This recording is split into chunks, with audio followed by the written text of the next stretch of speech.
को वरना है तो झांझ बजाने से मुक्त होना होगा। आप समझ रहे हो मेरी बात? तो झांझ बजाने से मतलब क्या है कि जैसे भक्ति मार्ग में हम ये सोच लेते थे कि बस जी सुन लो, भगवान का नाम ले लो, बस कल्याण हो जाएगा। तो आज भी कहीं ना कहीं हमको ऐसा लगता है कि मुरली सुनना माना काम खत्म हो जाना। आज भी हमें कहीं ना कहीं ऐसा लगता है कि हम योग में बैठ गए, हमारा काम पूरा हो गया। कुछ बातें आज आपको पहले बताऊंगा, क्योंकि मुरली को सुनना, मुरली को समझना और मुरली को समाना, ये तीन अलग अलग स्टेज है। मुरली सुनना, मुरली समझना, मुरली समाना और लास्ट में मुरली बन जाना।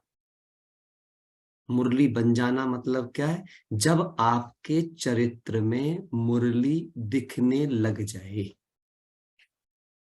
ठीक, आप ऐसा सोचो, जैसे बहुत छोटी छोटी सी कुछ बातें बताएंगे ताकि मुरली का एक गहन चिंतन समझ में आए और इम्पोर्टेंस ऑफ मुरली समझ में आए। देखिए, आप सोचिए, आपने सुबह मुरली सुनी, अब आप 1.5 घंटे का समय निकाल रहे हो कि आपको मुरली को मंथन करना है। लेकिन आप मुझे बताओ, आपने कभी आज तक दही को मथते हुए देखा कि एक आदमी वहां पे हो ही ना प्रेजेंट और उसको मथ ले? उसके पास रहना पड़ेगा, कंसिस्टेंसी रखनी पड़ेगी, फोकस रखना पड़ेगा। ऐसा कभी नहीं हो सकता कि वो मक्खन को भी मथ ले और कहीं दूर दूर कुछ कुछ और भी कर ले, उसी टाइम पे 4 काम कर ले। तो मैं कभी कभी ये बात हंसी में कहता हूँ, कुछ ऐसे तो जब वीडियोस ऑफ करके बैठते हैं ना खासकर, तो क्या होता है कि उसमें ऐसा ही है, हम सोचते हैं कुछ और काम भी करते रहे, कान में लीड लगा ली, अब बस मुरली मथ रही है। मत तो कोई और रहा है, आपने कहा मथी है। आपसे अगर मथवानी है तो आपका फोकस, आपकी कंसंट्रेशन मस्ट बी देयर, वहां पे होना चाहिए, फुल्ली फोकस होना चाहिए विद डायरी एंड पेन। मुरली को अभी आप मंथन जब करेंगे ना, तो मैं आपको ऐसे ऐसे पॉइंट बताने वाला हूँ, क्योंकि देखिए, मुरली एक जिम्मेदारी है। मुरली इज एन रिस्पॉन्सिबिलिटी। हमें ऐसा नहीं है, मुरली सुनना सुनाना इंपॉर्टेंट नहीं है, मुरली बनना इंपॉर्टेंट है। और मुरली आप तब तक नहीं बन सकते जब तक मुरली की कोर इंपॉर्टेंस ना समझे। आपने ये सेंटेंस सुना जैसे कि भाई झांझ बजाने से लक्ष्मी को नहीं वर सकेंगे। मैंने इसके ऊपर जितना चिंतन किया, मेरे को इतना अंदर तक चला गया स्टेटमेंट। इसका मतलब जानते हैं आप? इसका मतलब है ज्ञान सुनने सुनाने से आप लक्ष्मी को नहीं वर सकेंगे। हमें लगा होगा कि ये तो नारद जी की बात चल रही है और लक्ष्मी की बात चल रही है, बाबा एग्जाम्पल दे रहे हैं। देखो, जब किसी को एग्जाम्पल दिया जाता है ना, तो उस एग्जाम्पल को क्यों दिया जाता है? कोई भी एग्जाम्पल आप किसी को कोट करते हो, कोई कहानी सुनाते हो, कोई जोक सुनाते हो, किसी पर कोई कमेंट मारते हो, तो उसका मकसद क्या होता है? मकसद होता है आपको कोई शिक्षा देना। तो एक्चुअली उसमें वो शिक्षा समाई हुई है। वहां पे हमने उसे केवल इतना ही सुन लिया होगा। बहुत से भाई बंद ऐसे लगता है, अच्छा हाँ नारद जी जैसे झांझ बजाते थे तो उनको आईना दिखा दिया। एक्चुअली हम सारे नारद बैठे हैं यहाँ पर। हम सारे नारद बैठे हैं, वो हम सबको आईना दिखा रहा है भगवान, है ना? मुरली मेरे लिए आईना है। लेकिन अच्छा, मुरली पता है क्या, एक और ध्यान रखना। आपको याद है कि बाबा जब हमें कोर्स कराते हैं, कोर्स की पहला चैप्टर में बताते हैं, तो कैसे शुरुआत होती है हमारे पहले chapter? Who am I is a पहेली, है ना? भगवान क्या कहता है? ये पहेली है ना? आप पता है भगवान का पूरा ज्ञान एक पहेली है, और पहेली खुद सॉल्व नहीं होती है, पहेली को सॉल्व करना पड़ता है। दैट्स वाई भगवान ये कहते हैं, बच्चे तुम हर समय कहां पर हो? पेपर हॉल में हो। आप मुरली सुनते सुनते भी पेपर हॉल में हो, पता है आपको? अगर आपने मुरली को वो समझा, मैंने पिछली बार भी, आप जब जो भी पिछली बार हमने, जब एक बार मैं और आया था जब आपके पास में, तो तब भी हमने बात कही थी। मुरली क्या है? व्हाट इज मुरली? मुरली भगवान का बच्चों के साथ कम्युनिकेशन है। एम आई राइट और रॉन्ग? वो भगवान की बातचीत है अपने बच्चों से, अर्थात वो भगवान के भाव हैं अपने बच्चों के प्रति। हाँ या ना? अच्छा, अब आप सोचिए, जब दो इंसानों की बातचीत होती है तो उसमें बात इंपॉर्टेंट होती है या बात के पीछे का भाव इंपॉर्टेंट होता है? बात के पीछे का भाव इंपॉर्टेंट होता है। इसलिए इंसान बार बार क्या कहता था, जब कोई कुछ और समझ जाता है, बोले नहीं नहीं मेरा ये भाव नहीं था, आप मेरा भाव नहीं समझे, ऐसा बोलते हैं ना? तो ऐसे ही जब भगवान हमसे बात कर रहा है, तो बात कर रहा है या वो मेरे प्रति अपनी भावनाएं प्रदर्शित कर रहा है? पावर भाव में है, बात में नहीं है। बात केवल बात है, बात केवल बात है। आप पता है एक वृतांत आता है शिव पुराण के अंदर कि शंकर कार्तिक के इनसे बात कर, जो उनका छोटा पुत्र है, उससे बात कर रहे हैं, उसको बोल रहे हैं कि तुम सिर्फ ना मेरी बातें सुनते हो, उनके भावों को नहीं समझते हो, तुम तो सिर्फ बातों में ही बिजी रह जाते हो और इसीलिए तुम मुझे पूरा समझ नहीं पाते हो। तो यहां पर भी जो मुरली सुनते हैं ना, आपको ये चेक करना है हमेशा, मुरली को मुझे मेरे भाव पर नहीं सुनना है।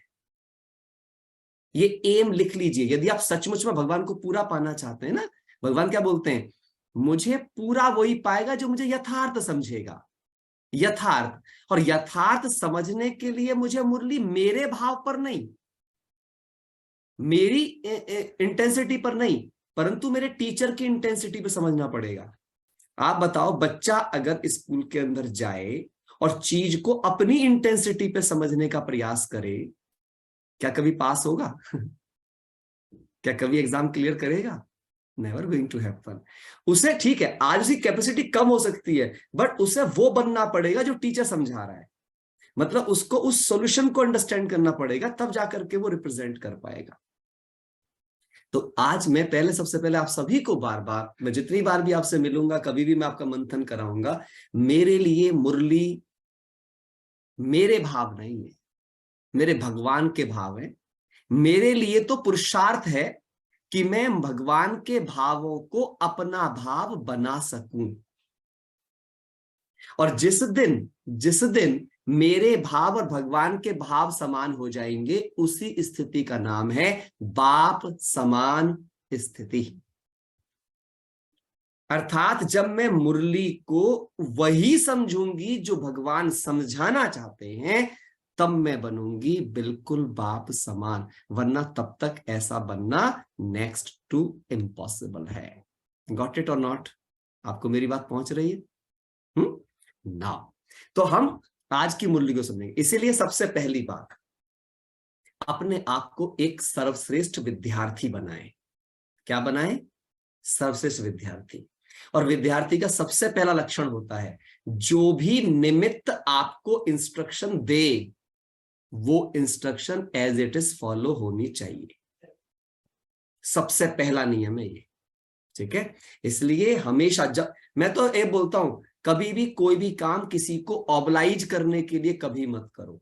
हर काम को तब करो जब आप उसे करने के लिए पूरा मन बना चुके हो, लक्ष्य बना चुके हो। ठीक है? सुनते सुनते तो जीवन बीत गया, अब सुनना नहीं है, सुनने के साथ यहां समाना है, यहां समाना है, तब फिर वो स्वरूप में आएगा। जब समझ में आएगा तो स्वरूप में आएगा, समझ में नहीं आएगा तो स्वरूप में कभी भी नहीं आएगा। चलिए, खैर, जिन्होंने मेरी बात मानी उन सबका मैं धन्यवाद देता हूं, और मैं आप सबको शुक्रिया अदा करता हूं कि आपने मेरी बात मानी और वीडियो ऑन करके बैठे। जो ऑन करके बैठे हैं उनके साथ मेरी बातचीत चल रही है ना? जो नहीं है उनको मैं समझूंगा, खैर भगवान उनको भी शक्ति और सद्बुद्धि दे, और ताकि वो भी आगे भविष्य में अपने आप को एज ए स्टूडेंट बिठा सकें, ताकि वो भी भगवान की पूरी पढ़ाई समझ सकें। अब मैं आज आपको बताता हूँ, मूल्य समझने की 3 स्टेजेस हैं, ये आपको समझना है, लिख लीजिए आप। 3 स्टेजेस होती हैं मुरली को समझने की। पहली स्टेज होती है स्टूडेंट स्टेज। स्टूडेंट स्टेज, जब हम मुरली सुनते हैं उस स्टेज को हम बोलते हैं स्टूडेंट स्टेज। दूसरी स्टेज होती है, जिसे अगर मैं दुनिया के हिसाब से एग्जांपल दे रहा हूं आपको, अप्रेंटिस या ट्रेनी स्टेज। अप्रेंटिस या ट्रेनी स्टेज, इसका मतलब क्या हुआ? जैसे आपने देखा होगा ना, बहुत सारे जो भी लोग पढ़ाई करते हैं टेक्निकल एजुकेशंस में, वो जो कुछ पढ़ते हैं ना, उसके बिहाफ पर कंपनी उनको तुरंत कोई काम नहीं सौंपती है। वो वहां बुला के पहले सालों उसको ट्रेनिंग पर रखती है, 1 साल तक। उसका 4 साल की एजुकेशन कोई काम नहीं है वहां पे, वहां उसे पहले से ट्रेनिंग में रहना ही पड़ेगा, तब उसको वो कोई काम सौंपेंगे, है ना? तो वो केवल उनके पास एकेडमिक है। तो मुरली सुनना एकेडमिक है। अब ध्यान समझना इस बात को, मुरली सुनना एकेडमिक है, अर्थात आप स्टूडेंट बन के मुरली सुन लिया आपने या पढ़ लिया आपने। Listening and study is what? Studentship. Now Murli समझ ली आपने और मुरली से अपने संकल्पों को साध लिया आपने, आपको सिचुएशंस की अंडरस्टैंडिंग आ गई मुरली के अकॉर्डिंग। अब आप अप्रेंटिस हो गए, क्योंकि अप्रेंटिस जान गया मशीनरी को खोलना, वो जान गया कौन सा फॉर्मूला कहां लगेगा, कौन सा बोल्ट कहां लगेगा। भगवान मुरली में हमें फॉर्मूलाज देते हैं, सो कहां वो फॉर्मूला यूज होगा ये अप्रेंटिस को पता है। स्कूल में जो पढ़ के आया है ट्रेनिंग के दौरान बताया जाएगा मशीन के किस पार्ट में उसे कौन सी एजुकेशन लगानी है। समझ आ रही है मेरी बात? तो मुरली इज अ फॉर्मूला, बच्चे ने फॉर्मूले लर्न कर लिए, लेकिन फॉर्मूला इंप्लीमेंट करके थ्योरम को प्रूव करने के लिए you need to be apprentice. मैं बिल्कुल आपको टेक्निकली बिल्कुल एजुकेशनली समझा रहा हूं, साधारण माताएं भी वो भी समझ लो, जैसे साधारण माताओं को भी समझा दो। जब आप घर में, एक होता है माँ आपको सिखाती है, माँ आपको सिखाती है रोटी बनाना, सब्जी बनाना, माँ सिखा रही है, आप स्टूडेंट हो, फिर आप प्रैक्टिस करते हो, फिर आप उसके अप्रेंटिस बन जाते हो। जब आप अप्रेंटिस फेज में होते हो, ट्रेनिंग फेज में होते हो, तो कभी आपकी चीज अच्छी बनेगी और कभी खराब भी बनेगी। लेकिन जब आप ज्यादा समय अप्रेंटिस की स्टेज में रहोगे तो एक समय के बाद आप बन जाओगे master. That is the third stage and the final stage, and then you be the master of that thing, यानी कि बिकम द कंप्लीट स्किल्ड। उसी को भगवान कहते सोल है कला संपूर्ण, कलावान बन जाते आप, आर्टिस्टिक बन जाते। अब आपके लिए वो काम क्या हो जाता? आर्ट हो जाता है, नेचुरल हो जाता है ना। समझ आई पूरी बात? एकदम क्लियर हुआ?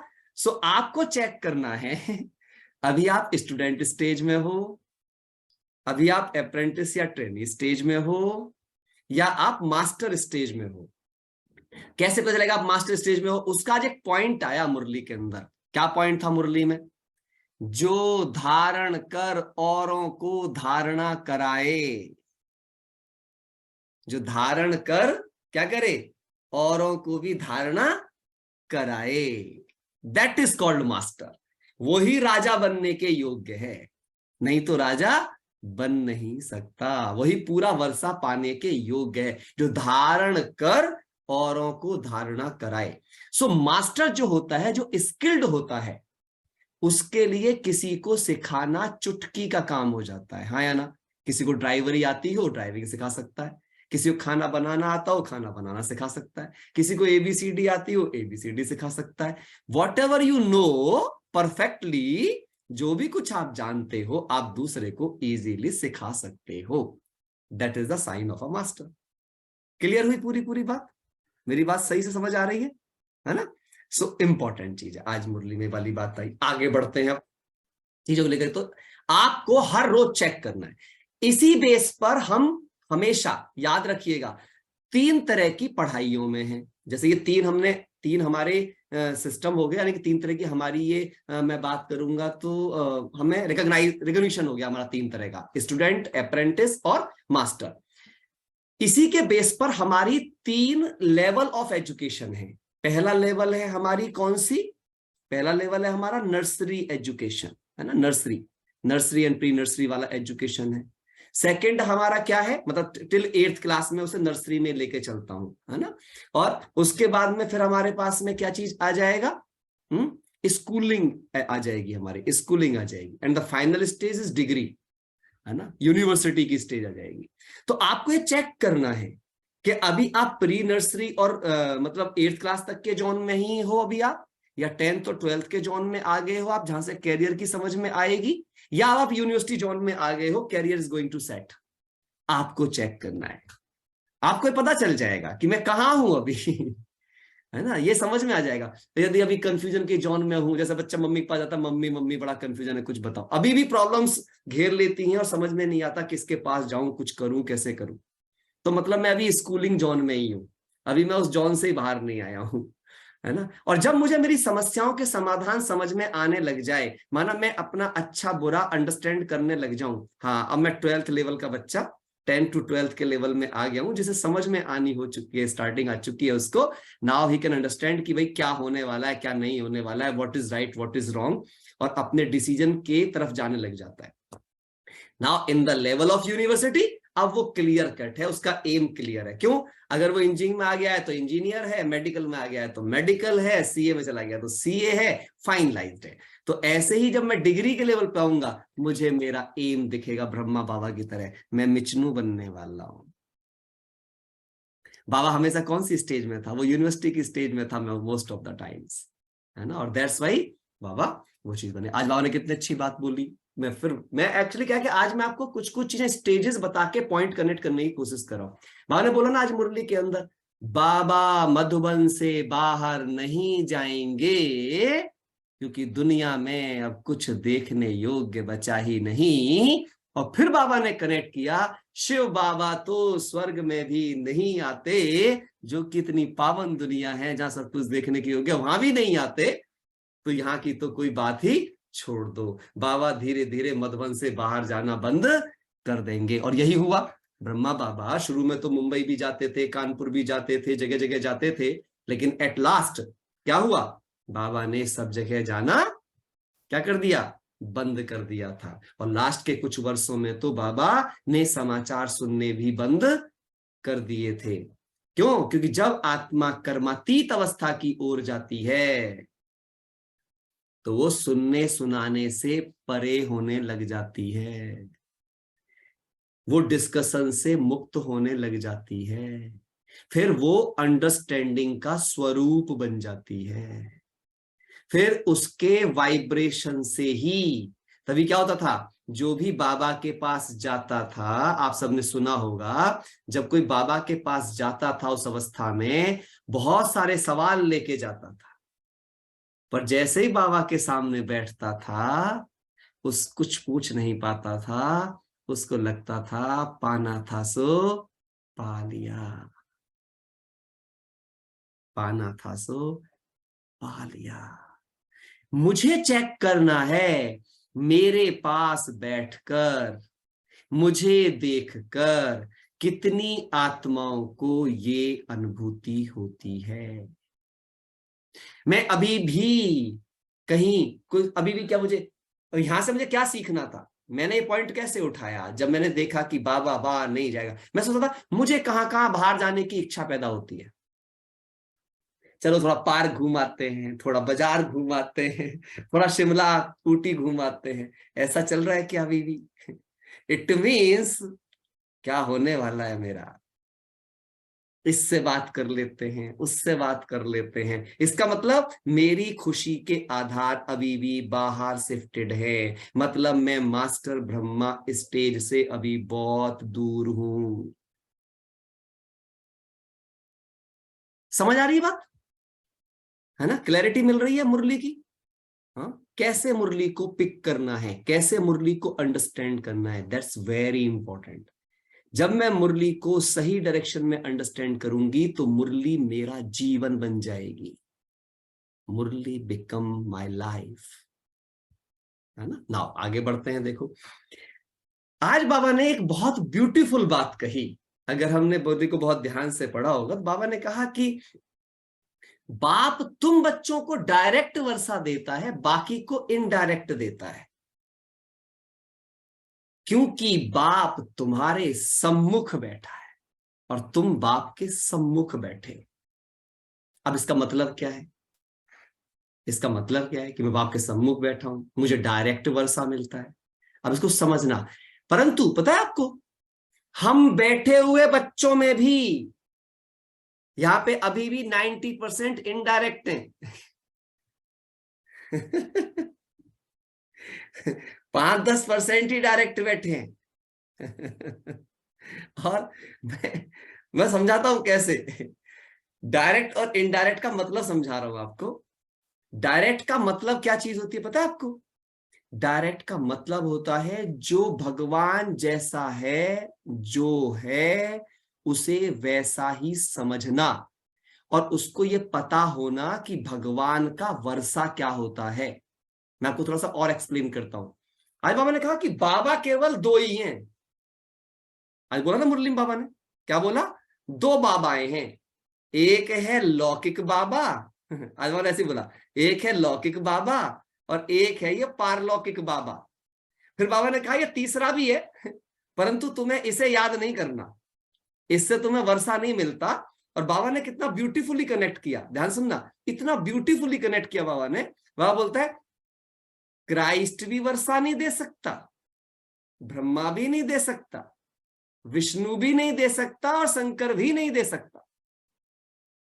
यहां से मुझे एक गहन बात समझ में आती है, अगर आप सबने इस पे ध्यान दिया हो। इसका अर्थ ये हो गया कि भगवान का वर्षा दिखने वाला है ही नहीं।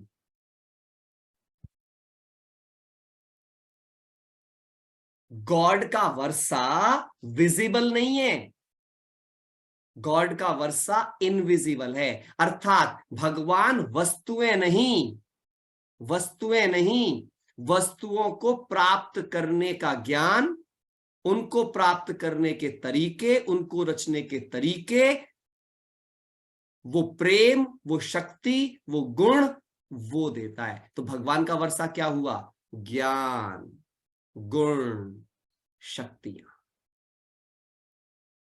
सदगति का मतलब भी क्या हुआ?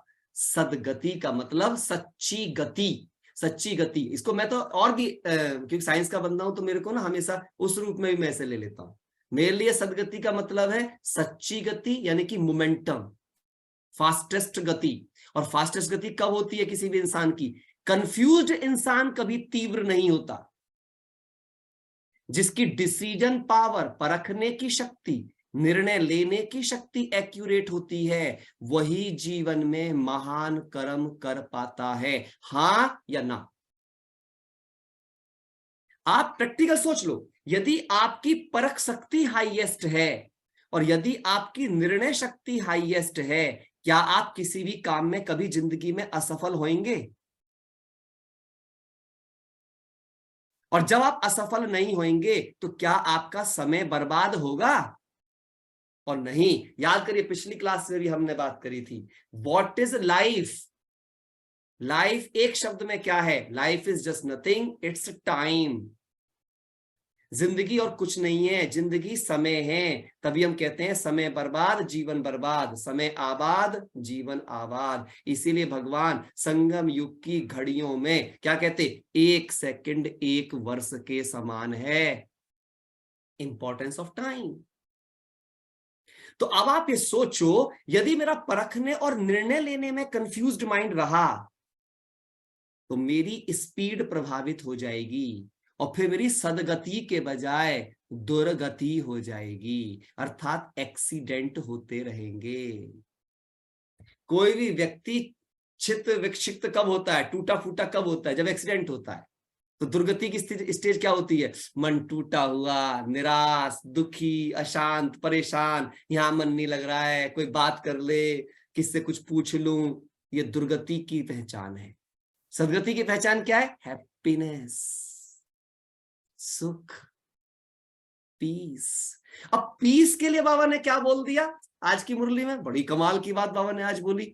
बाबा ने कहा जो लोग हिप्नोटाइज करते हैं वो अनकॉन्शियस तो कर सकते हैं लेकिन पीसफुल नहीं बना सकते हैं। पीसफुल नहीं बना सकते हैं। हाँ, परमधाम में जब हम स्टिल हैं तब उसको गति कैसे कहते हैं? हाँ, ये अब आप इसको आप आगे ना फिजिकल, जिन्होंने भी ये सवाल पूछा है, इट मींस अब वो गति को फिजिकल सोचने लगे। गति का मतलब आप समझिए, गति हो या सदगति हो, इट मींस वो आपको हाईएस्ट स्टेज में रखती है। और जब आप परमधाम में भी हैं तो आप संपूर्ण संपन्न हाईएस्ट होलीएस्ट स्टेज में हैं। जैसे जब प्लेन भी होता है, जब वो उड़ता है तो उसकी मैक्सिमम एनर्जी कंज्यूम होती है, पर जब वो ग्रेविटेशनल फील्ड से थोड़ा सा ऊपर चला जाता है चीज करने के बाद तो उसकी एनर्जी कंजम्पशन घट जाती है। तब वो एक तरीके से कम एनर्जी में भी बहुत मूव करता है। तो गति और सदगति की स्टेज का मतलब यही है। सत्यता के आधार पर मिलने वाली गति में कहीं भी मुझे मेहनत नहीं लगेगी। वो चीज सदा गति में ही है और गति में परमधाम में भी है। हमें बस दिख नहीं रही है, कैसे गति में है, समय बीत रहा है और वो आत्मा अपने रोल की ओर बढ़ रही है। वो उस पर्टिकुलर फॉर्मेट अगर आप उसे एज ए मैं क्या बात करूंगा, एज एन ऑब्जेक्ट देखेंगे तो आपको स्टिल दिखेगी, लेकिन जब आप उसे दो इवेंट के बीच में देखेंगे तो आपको वो सदा चलती दिखाई देगी। आपने कभी आज तक अर्थ को चलते हुए देखा है? बट क्या वो चल नहीं रही है? है ना, वो तो चल रही है पर दिख नहीं रही है, क्योंकि चलना नित्य, कोई भी चीज कभी स्टिल नहीं है। क्योंकि स्टिल की खास एक बात होती है प्यारे भाई बहनों, जो भी चीज स्टिल होती है वो सड़ जाएगी। रुकी हुई चीज का कोई महत्व नहीं होता, गतिमान रहना ही आपका महत्व बनाता है। हाँ या ना? Got it? मेरी बात सही पहुंच रही है अब तक, है ना? अब समझेंगे यहाँ पे क्यों बाबा ने आज एक अच्छी बात बोली। बहुत मुझे ये अनकॉन्शियस वाली बात बड़ी समझ में आई। आप देखो कोई बंदे कॉमा में होता है, अब शांत है, वो क्या उसे शांत कहेंगे? एक व्यक्ति कॉमा में पड़ा हुआ है, क्या उसे शांत कहेंगे? नहीं, अनकॉन्शियस है वो। शांति पता किसे कहते हैं? जब चारों तरफ एक एक पेंटर ने एक पेंटिंग बनाई, जिस पेंटिंग में जिसे नंबर 1 पेंटिंग कहा गया, और उससे बहुत अच्छी पेंटिंग थी, परंतु उस पेंटिंग में क्या दिखा रखा था कि एक पेंटिंग है जहां एक बहुत एक जंगल का सा, मतलब बहुत घना जंगल सा है और वहां पर एक कुटिया बनी हुई है और बहुत तेज हवाएं चल रही है, तूफान चल रहा है और एक व्यक्ति है वहां पे एक हट के अंदर से बाहर वो देख रहा है बस, और बहुत ही निश्चिंतता से वो देख रहा है। उस पेंटिंग को नंबर 1 पेंटिंग कहा गया और उसे बहुत बड़ा इनाम मिला। मुझे एग्जैक्टली उसका वो तो याद नहीं किसने बनाई, क्या चीज करी, बट मैंने वो सुना और देखा भी उसको कहीं पर। तो वो बेसिक चीज क्या मतलब है? मतलब ये नहीं है जब आपके जीवन में सब कुछ अच्छा चल रहा है then you are very peaceful, cool रहते हैं, हंसते मुस्कुराते हैं, है ना? लेकिन जब आपकी जिंदगी में चारों तरफ तूफान होते हैं और तब भी आप अपनी स्थिति में स्थित रह पाते हैं, इसके लिए आज बाबा ने बड़ी प्यारी बात बोली थी। क्या बात बोली थी?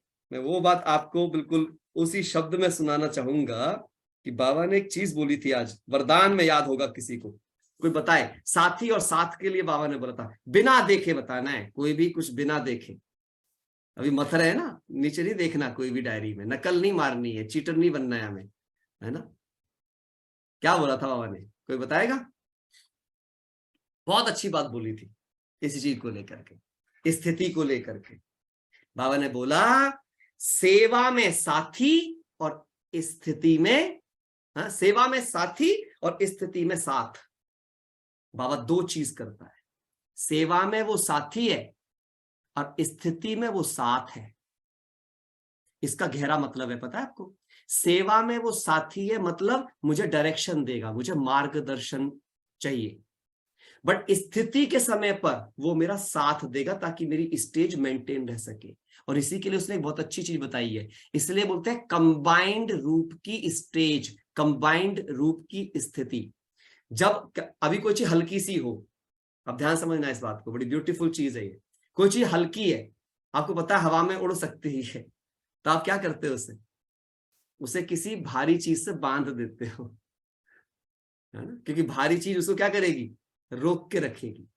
तो उसी प्रकार से हम आत्माएं परिस्थितियों से प्रभावित हो सकती हैं, पर जब बाबा का साथ ले लेते हैं। अब बाबा का साथ लेने का मतलब क्या है, अंडरस्टैंड करना इस बात को भी, कि बाबा का साथ लेने का अर्थ क्या है। क्या फिर देखिए, याद रखना, जब भी हम कोई बात पढ़ते हैं मुरली में, वो ऑब्जेक्टिव सेंस में मत पढ़िए उसको स्टेज सेंस में पढ़िए, उसको भाव के सेंस में पढ़िए। मतलब क्या हुआ यहाँ पे? बाबा को साथ लेने का मतलब है कि बाबा मेरे साथ का मतलब बाबा की शिक्षाएं मेरी बुद्धि का नेचुरल हिस्सा बन गई हो। जब मुझे सही समय पर सही शिक्षा याद आती है, क्या कहते हैं भाई, इनकी बात में बड़ा वजन है। क्या बोलते हैं? अब बताओ, किसी की बात में वजन होता है? किसी ने तोला आज तक कितना वजन है? 2 किलो, 4 किलो, है ना? जी, बात में बड़ा वजन है। बात में वजन मतलब मीनिंगफुल बात है, मीनिंगफुल बात है, रेलेवेंट बात है, हर संबंध में साथ। अच्छा, इसके लिए बाबा ने एक बड़ी अच्छी बात बोली थी। आज बाबा ने टेक्निक बताई थी अकेलेपन से मुक्त होने की। क्या टेक्निक थी अकेलेपन से मुक्त होने की, है ना? आज बाबा ने बहुत अच्छी चीज बताई थी कि अगर अकेलेपन से मुक्त होना है तो बाबा ने बहुत अच्छा शब्द इस्तेमाल किया, जैसा समय वैसा संबंध से याद करो तो कभी तुम्हें अकेलापन महसूस नहीं होगा। अब ये समझना बड़ा इंपॉर्टेंट है कि जैसा समय वैसा संबंध। नहीं, ये तो सही बात है, सब संबंध बाप से, लेकिन ये कॉमन लैंग्वेज हो जाती है। मैं आपको स्पेसिफाइड तरफ लेके जाना चाहता हूं, स्पेसिफाइड समझो आप चीजों को। हमने कहते सब संबंध बाप से, आप कभी भी से फीलिंग पैदा नहीं होगी आपको, आप चेक कर लो, फील आएगा ही नहीं। सब संबंध बाप से एक स्टेटमेंट है, लेकिन सर्व संबंध कौन से संबंध, वो मेरी मां कैसे है, वो कौन से माँ वाले काम करता है, वो कौन से पिता वाले काम करता है, वो कौन से भाई वाले काम करता है, वो कौन से टीचर वाले काम करता है, वो कौन से सदगुरु वाले काम करता है, वो कौन से दोस्त वाले काम करता है। मुझे उन कामों की एक लिस्टिंग करनी पड़ेगी। जब वो लिस्टिंग करूंगी उन सारे कामों की, तब मेरी फीलिंग पैदा होनी शुरू होगी कि क्या मैंने सचमुच में उनको अनुभव किया है। हाँ, कोई भी एक सेकंड बाबा के बिना ना हो, बिल्कुल हो सकता है, ये पॉसिबल है। और कैसे पॉसिबल है पता है आपको? जब तक आप याद का सही अर्थ नहीं समझेंगे तब तक आप भटकते रहेंगे। याद का सही अर्थ बताता हूं मैं आपको। बाबा को याद करने का अर्थ क्या है? क्या बिंदी बिंदी करना? मैं आत्मा बिंदी, बाबा बिंदी, लगे रहते हैं बिंदी बिंदी करने पे। कुछ बाबा के चित्र के सामने बैठ जाते हैं बाबा कमरे में जाके और सोचते हैं बाबा की आंखों से किरणें निकल के आ रही हैं, मुझ में जा रही हैं, मैं शक्तिशाली बन रही हूं। कोई बना ऐसा शक्तिशाली? पता है, हमने कभी सचमुच में नहीं सीखा कि भगवान को याद करने का मेथड क्या है। आप कभी ब्रह्मा बाबा को देखो, आप कभी मम्मा को देखो, आप उनको पढ़ो, आप उनको समझो, तब आपको याद समझ में आएगी। मैं सच बताऊं, हम में से 95%, तभी तो आज बाबा ने मुरली में एक एग्जांपल दिया ना, 5% ही बाप की याद है, 95% तो देहधारियों की याद में है। आज बाबा ने रिजल्ट आउट कर दी सबकी। क्यों बोला होगा ये वाली बात, मैं आपको बताता हूं। ब्रह्मा ब्रह्मा कैसे बना? केवल एक शिव बाप की याद से। उसके बीच में कोई और नहीं था। ब्रह्मा बाबा को किसी और को याद नहीं करना था। किसको याद करना था? केवल एक शिव को। लेकिन हम क्या करते हैं, हमारे लिए बहुत लोग बीच में आ जाते हैं, कोई भाई जी, कोई बहन जी, दादी, दादा, बाबा, मम्मा, बहुत लोग हम बीच में, सबके गुणगान करने जरूरी है, कोई नाराज ना हो जाए। हमें भक्ति की आदत गई नहीं अभी भी हमारे घर में वो मॉल किसी ना किसी रूप में सजा रहता है। पहले वो मॉल देवी देवताओं का होता था, अब वो मॉल जो है बहुत सारे नामों का हो गया है हमारे जीवन में। ये बहुत बढ़िया, वो बहुत बढ़िया। बाबा कितना समझा समझा के इतने साल हो गए, बच्चे इन देहधारियों को याद नहीं करो। परंतु बच्चों को क्या है, देहधारियों से ही इन्फ्लुएंस्ड होते रहते हैं। किसी का क्लास अच्छा लग जाएगा तो उनसे इन्फ्लुएंस, किसी कम्युनिटी अच्छी लग जाएगी तो उनसे इन्फ्लुएंस। किसी से प्रेरणा जरूर लो, लिख लो बड़ा बड़ा करके अपनी डायरियों में, मुझे आज के बाद किसी भी बात से प्रेरित होना है, बात करने वाले से प्रभावित नहीं।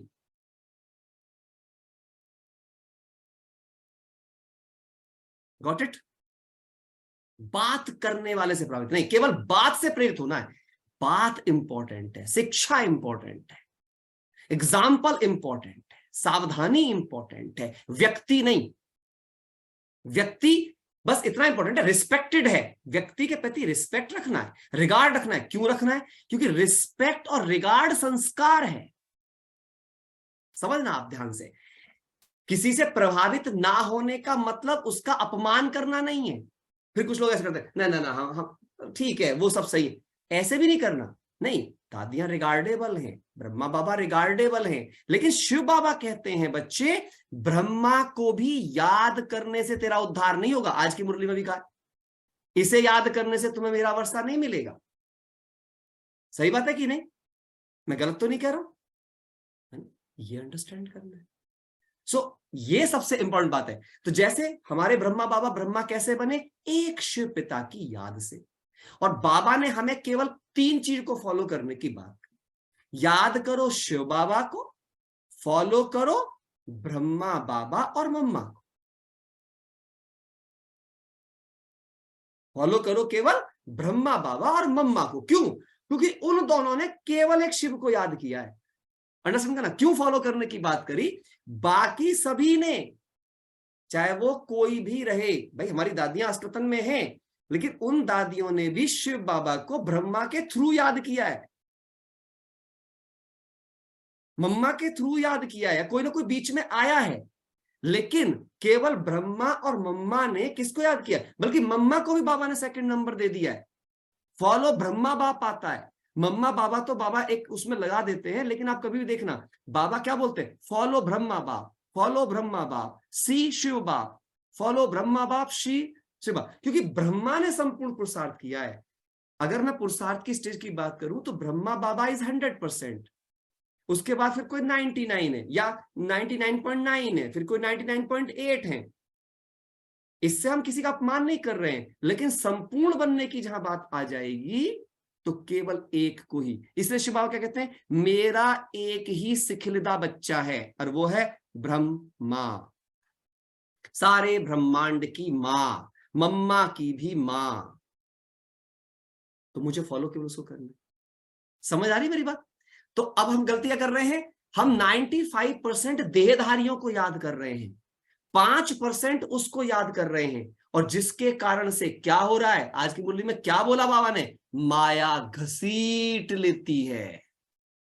किन किन को घसीटती है? 3 पहचान दी आज की मुरली में बाबा ने माया के घसीटने की। कौन कौन सी पहचान दी? बुद्धि योग संबंधियों में पहली, पूरा ज्ञान नहीं है, और पुरानी आदतों के शिकार हैं।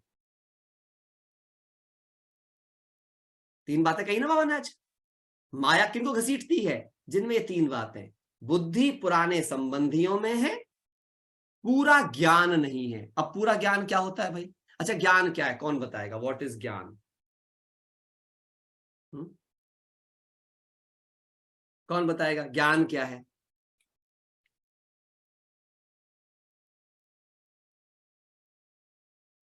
नहीं नहीं, जो जो मेरे क्लास वाले हैं उनसे नहीं पूछूंगा, वो तो पहले से जानते हैं, उनसे बात होगी। जो नए नए भाई बहनों से मिल रहा हूं मैं, उनसे पूछूंगा ज्ञान क्या है।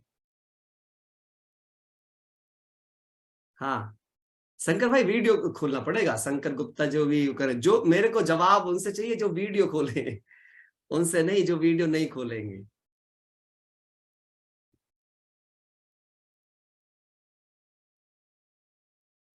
हम्म, आत्मा का भोजन, आत्मा का, श्रीमत का, समझ का। ओके चलिए, बहुत बढ़िया, सबके अच्छे अच्छे जवाब हैं। एक बात बताऊं आपको, कभी भी जवाब देने से मत घबराया करो। ब्राह्मणों का हर जवाब राइट होता है, क्योंकि आप जो कुछ बोलोगे मुरली से ही बोलोगे, मुरली से बाहर तो कुछ बोलोगे नहीं, कुछ ना कुछ बाबा की बात ही बोलोगे। तो कभी भी याद रखना, इस बात को कभी मत भूलना, गीता का बात, जो हुआ अच्छा, जो हो रहा है अच्छा, जो होने वाला अच्छे से अच्छा, and everything is right, everything happen for right. सब कुछ सदा राइट के लिए होता है, गलत कुछ होता ही नहीं है। तो आप कुछ भी बोलोगे वो राइट ही होएगा। तो कभी भी ये सोच के मत सोचा करो मैं बताऊंगा तो सही नहीं होगा, नहीं। लेकिन हाँ, जो बाबा ने बोला है मैं वो बोल रहा हूं। मुरली में बाबा ने बोला मैं आत्मा हूं, बस यही ज्ञान है। ये साकार मुरली में बाबा ने बोला है स्पष्ट शब्दों में, मैं आत्मा हूं, बस यही ज्ञान है, बाकी सब तो इसके बारे में डिस्क्रिप्शन है, आप चेक कर लो। एक आत्मा के बाद आत्मा का बाप कौन, आत्मा कहां से आई, कहां जाएगी, कैसे होगी, ये सब, इसे कहते हैं ज्ञान। आप चेक कर लो, सारा ज्ञान किसके लिए? आत्मा के लिए। आदि मध्य अंत का ज्ञान, युगों का ज्ञान, गुणों का ज्ञान, शक्तियों का ज्ञान, बाप का ज्ञान, प्राप्तियों का ज्ञान, कर्म का ज्ञान, अकर्म का ज्ञान, विकर्म का ज्ञान, किसके बारे में? सब मैं आत्मा हूं, बस यही ज्ञान है। और मैं बताऊं, सब समस्याओं का एक समाधान, सब समस्याओं का एक समाधान क्या? मैं आत्मा हूं। आप चेक कर लो, धरती की हर समस्या फिनिश्ड, हर समस्या फिनिश्ड, क्योंकि समस्या क्या है, रंग भेद, जाति भेद, पैसा भेद, है ना, बहुत सारे, ये सब भेद किसके आधार पर है, बॉडी के आधार पर, आप चेक कर लो। अब जैसे मैं बन गई आत्मा, ना हिंदू मुस्लिम, ना ऊंच नीच, ना जाति पाति, ना अमीर गरीब, ना छोटा बड़ा, ना बूढ़ा बच्चा, कुछ भी नहीं, सब अंतर समाप्त। जब अंतर समाप्त तो समानता आ गई, समानता आई तो प्रेम स्थापित हो गया, और यही तो भगवान कर रहे आया है। पता है, एक ही बात सिद्ध कर देती है कि केवल भगवान प्रजापिता ब्रह्मा कुमारी ईश्वरीय विश्वविद्यालय में ही आते हैं। क्या, मैं आत्मा हूं। बाबा की एकमात्र ये शिक्षा साबित कर देती है। क्यों, भगवान 50 बात नहीं बताएगा, एक ही बात से सारे समाधान कर देगा। बिल्कुल सही लिखा, मैं आत्मा हूं, टेंशन खत्म। टेंशन किस बात की है, टेंशन दो चीजों की होती है, लिख लो अपने पास बड़ा बड़ा, एक्सपेक्टेशंस और अटैचमेंट। यदि जिंदगी में अपेक्षाएं हैं और किसी से लगाव है, तो समझ लो आपने जिंदगी तनाव में बिताने का तरीका अपना लिया है। अब आप में से बहुत से बोलेंगे कि भाई एक्सपेक्टेशन तो रहेगा, परिवार में रहेंगे तो। ये बड़ी एक कहानी होती है। चलिए आज आपको ये भी चीज बता देता हूं, ये बहुत ब्यूटीफुल चीज है। अगर आपको मुक्त हो गए इस चीज से, जिंदगी सुखदायी हो जाएगी, स्वयं के लिए भी और औरों के लिए। क्या चीज, किसी से भी अपेक्षा रखना गलत नहीं है, बशर्ते अपेक्षा रखने का सही ज्ञान हो। अब सही ज्ञान क्या है अपेक्षा रखने का? फॉर एग्जाम्पल, मैं आपके परिवार का सदस्य हूं और आप मुझसे कोई काम करने की उम्मीद रखते हो। इट्स ओके, आपने उम्मीद रखी, परंतु उम्मीद रखने से पहले क्या आपने दो बातें चेक की? ये दो बातें चेक करके अपनी उम्मीदें रखना किसी से, जिंदगी भर आपकी उम्मीदें टूटेंगी नहीं। पहली बात, सामने वाले की क्षमता है मेरा काम करने की, पहली बात। दूसरा, क्या उसका इंटरेस्ट है मेरा काम करने में? अब अगर इनमें से एक भी बात का जवाब ना हो तो प्लीज उन्हें काम ना सौंपे, वरना आपको दुख का सामना ही करना पड़ेगा। मतलब क्या है, सामने वाले में क्षमता है परंतु उसका इंटरेस्ट नहीं है, आपने काम सौंप दिया, वो काम नहीं करेगा, या करेगा तो गड़बड़ करेगा। दूसरा, यदि क्षमता नहीं है परंतु आपको बहुत प्यार करता है, करना चाहता है, आपने ऐसे अक्षमतावान को भी काम सौंप दिया, तब भी आपका काम गलत होने वाला है, तब भी आपको दुख होने वाला है। तो आज के बाद बस अपने आप में समझदार बनिए और सदा अपने कार्य उन लोगों को सौंपिए जिनमें क्षमता के साथ इंटरेस्ट हो। अब आप चेक कैसे करेंगे? पूछकर, सामने वाले से पूछ लो, वो क्या ये काम करने में सक्षम है? हाँ, क्या वो ये करने में इंटरेस्टेड है?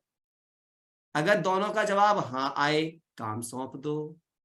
और फिर दूसरी बात और याद रखो बैकअप के लिए, क्या, अगर कुछ कमजोरी होती भी है तो मुझे इस बात को समझना है। बहुत ब्यूटीफुल बात बाबा टच करा रहे हैं जो मैं आपको बोलने जा रहा हूं अभी। हर आत्मा अपने मन बुद्धि से अपना बेस्ट ही देती है, क्योंकि हर आत्मा इज्जत चाहती है। कोई भी आत्मा कोई कर्म अपनी बेइज्जती कराने के लिए नहीं करती। ये जरूरी नहीं है कि दोनों के मन बुद्धि एक हो।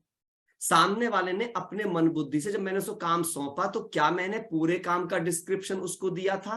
और अगर मैंने पूरे काम का डिस्क्रिप्शन उसे दिया नहीं तो वो करेगा जो वो समझ पाया, तो मुझे कोई हक नहीं पहुंचता कि मैं बाद में उसे करेक्ट करूं या क्रिटिसाइज करूं। फिर मुझे उसे एक्सेप्ट करना है जैसा भी वो करके लाया है, अप्रिशिएट करना है, और फिर अगर कुछ कमी बेसी रह गई है तो उसे खुद से ठीक करने का प्रयास करना है, या उनसे बात करके पहले उनको अप्रिशिएट कर फिर ठीक करने की भावना जनरेट करनी है। इससे रिश्ता जिंदगी में कभी बिगड़ेगा नहीं आपका परिवार में। समझ आ रही है मेरी बात पूरी तरह? ठीक है ना, आगे बढ़ते हैं। तो ये चीज ये है ज्ञान। तो आज पूरा ज्ञान ना होने से, अब ये ज्ञान की बात, पूरा ज्ञान जब नहीं होता है, अधूरा ज्ञान होता है, तो परिवार टूट जाते हैं, रिश्ते बिखर जाते हैं, है ना, तनाव बढ़ जाता है, चिंताएं बढ़ जाती हैं। लौकिक में सब उल्टा है, इसका क्या मतलब है, क्या कहना चाहते हैं? लौकिक में कुछ भी उल्टा नहीं है, लौकिक में सब कुछ उल्टा होता है, हम उल्टे होते हैं। याद रखना, दुनिया हमें वैसी नहीं दिखती जैसी दुनिया है, दुनिया हमें वैसी दिखती है जैसे हम खुद हैं। हम उल्टे हैं इसलिए दुनिया उल्टी दिखती है। हम जिस दिन सुलटे हो जाएंगे दुनिया सुलट जाएगी। तो जब भी आपको दूसरों में कमी नजर आए तो कबीरदास जी का दोहा याद कर लेना, बुरा जो देखन में चला मुझसे बुरा न को। सिंपल, ठीक है। कमियां हैं तो मुझ में हैं, अच्छाइयां हैं तो दूसरों में है और मुझे उठानी है, दैट्स इट। तब आप कभी जीवन में दुखी नहीं होंगे ना। आगे चलते हैं। तो बाबा ने आज इसके लिए एक बात बताई, बहुत अच्छी चीज बाबा की, जो मुझे बहुत गहराई से आज टच करी। बाबा ने कहा, यदि आप इन तीनों बातों को बदलना चाहते हो, ध्यान समझना बाप, पहली बात बुद्धि योग को बदलना चाहते हो, पूरा ज्ञान लेना चाहते हो, और पुरानी आदतों के शिकार होने से बचना चाहते हो, तो आपको एक काम करना पड़ेगा, जो आज बाबा ने मुरली में लास्ट में जाकर के इस बात को बहुत ही क्लियर करके समझाया था। मैं वो पॉइंट बिल्कुल वहां से ही पढ़ूंगा जिसमें बाबा ने कहा था, आज बाबा ने एक पॉइंट दिया था कि राजाई पाने का मंत्र दिया था। आज बाबा ने क्या मंत्र दिया था भाई, कौन बताएगा? राजाई पाने का मंत्र क्या दिया था आज बाबा ने? और मैं तो हमेशा उसी में विश्वास रखता हूं, इसलिए मैं ज्ञान के चमत्कारों में विश्वास नहीं रखता कभी भी। मैं ज्ञान की टोटल प्रैक्टिकलिटी में विश्वास रखता हूं, और मैं इस बात में विश्वास रखता हूं कि भगवान कभी किसी के साथ कोई चमत्कार नहीं करते। मेरा तो ये मानना है, मैं किसी को ये नहीं बोलूंगा कि नहीं, मेरा मानना ये है, भगवान को चमत्कार नहीं करते, क्योंकि भगवान ने स्पष्ट कहा, आज की मुरली में बाबा ने स्पष्ट बोला है। देखिए सुनिए क्या कहा था बाबा ने, राजाई पाने के लिए, राजाई कैसे मिलेगी? अपने पुरुषार्थ से ड्रामा प्लान अनुसार मिलती है। सेंटेंस पूरा बिल्कुल मैंने मुरली का स्पष्ट बोला है। राजाई कैसे मिलती है? अपने पुरुषार्थ से ड्रामा प्लान अनुसार मिलती है। इसका मतलब भगवान कभी भी ड्रामा प्लान के नियमों का उल्लंघन नहीं करते। आप सोचो, जब भगवान धरती पर अपनी मर्जी से अवतरित भी नहीं हो सकते, वो क्या बोलते हैं, जब ड्रामा में मेरा आने का टाइम होता है, मैं उस टाइम धरती पर आता हूं, मैं ड्रामा के नियमों की अवहेलना नहीं कर सकता हूं। तो आप ये सोच के देखो, जो हम बोलते रहते हैं बाबा ने मेरा ये काम करा दिया, आज के बाद बोलना शुरू करो, मुझ आत्मा के पुरुषार्थ, मेरे पुण्य कर्मों के कारण, ड्रामा प्लान अनुसार, भगवान के मार्गदर्शन में मेरा ये काम हो गया। दैट इज कॉल्ड अ ज्ञानी तू आत्मा स्टेटमेंट। नहीं तो आप भक्त तू आत्मा की ही कैटेगरी में हैं। याद रख लेना, एक गहरी बात आप सब भाई बहनों सामने बोल रहा हूं, यदि आज भी आप भाई बहन किसी भी प्रकार से नौकरी, घर, दुकान, मकान, कपड़े, बीमारी, इन सब के लिए योग कर रहे हैं, तो आप भक्त ही हैं, आप ज्ञानी नहीं हैं। सिचुएशनल चीजों के लिए योग करना ये भक्तों की पहचान है, ज्ञानी की नहीं, ज्ञानी की नहीं। क्योंकि हम भूल जाते हैं कि बाबा क्या शब्द कहते हैं। आज भी बाबा ने मुरली में बोला है, मैं तो लौकिक बाबा हद का वर्षा देता है, पारलौकिक बाबा बेहद का वर्षा देता है। So kindly everyone understand beautifully जो मैं बोलने जा रहा हूं अभी आपके सामने, बहुत ध्यान से सुनिएगा इस बात को। क्या,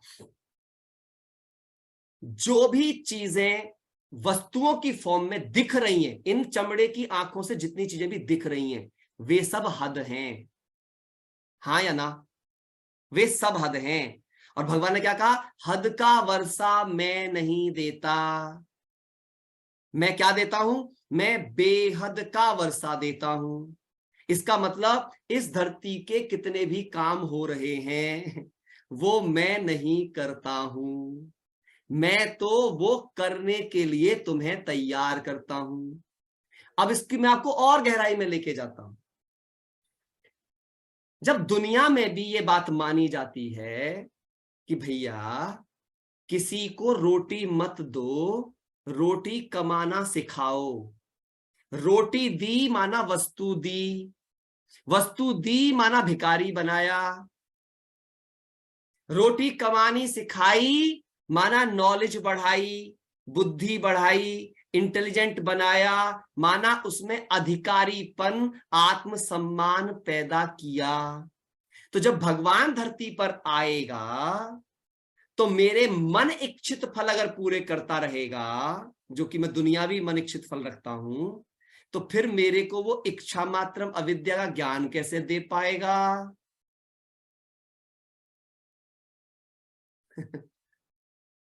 तो बाबा कौन है? बाबा सिर्फ और सिर्फ पतित पावन है, क्योंकि वो जानता है पवित्रता है तो सुख शांति है।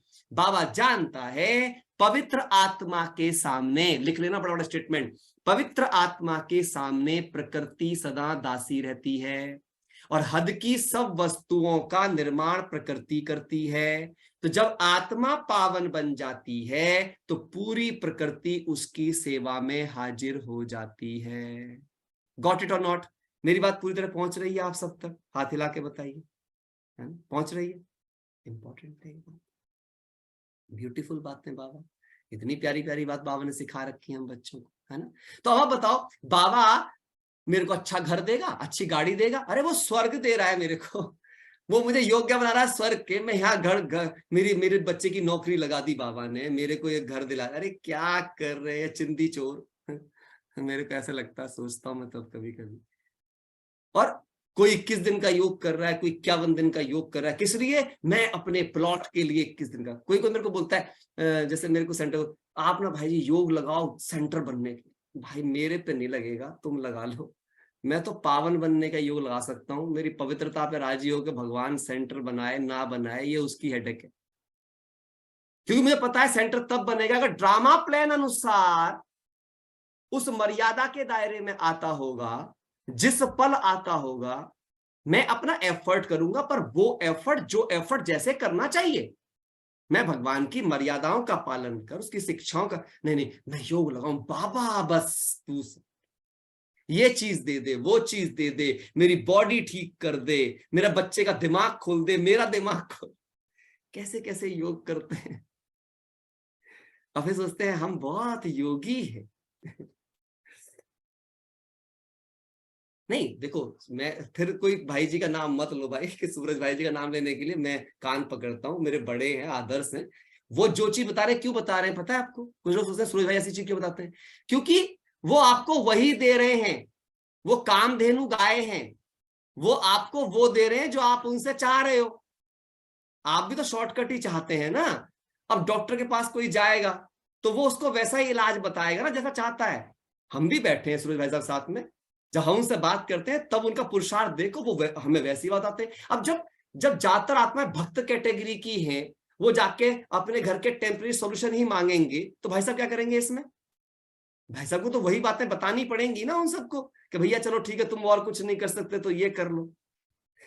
मैं आपको एक और बात बता देता हूँ बाबा की, बहुत ही ब्यूटीफुल सी बात है। क्या कौन कौन 5 स्वरूप का अभ्यास करते हैं? 5 स्वरूप का अभ्यास करते हैं? हाँ। अब पता है 5 स्वरूप का अभ्यास कब बहुत प्रचलन में आया यज्ञ में? क्योंकि मैं 93 से ज्ञान में हूं, तो ये 2000 के आसपास से बाबा ने ज्यादा 5 स्वरूप के अभ्यास की बात करनी शुरू करी। अगर आप मूल्यों में देखोगे, पहले बात होती थी थोड़ा बहुत, लेकिन 2000 के बाद बाबा ने इस पर बहुत फोकस किया। क्यों फोकस किया? पहले बाबा 8 घंटे की बात करता था, निरंतर याद की बात करता था। फिर बाबा 5 स्वरूप पे क्यों आया होगा? उसे पता था कौन सी कैटेगरी वाले आ रहे हैं। ये तो ये सोचेंगे बस 5 मिनट में ही काम हो जाए, तो उन्हें 5 मिनट वाला काम दे दिया कि ठीक है तुम ये 5 स्वरूप दोहराते रहो तो तुम कुछ ना कुछ तो हो ही जाओगे। अब आप ये सोचो, यदि मैं आत्मिक स्थिति में स्थित हो जाऊं तो मुझे किसी स्वरूप की क्या आवश्यकता है?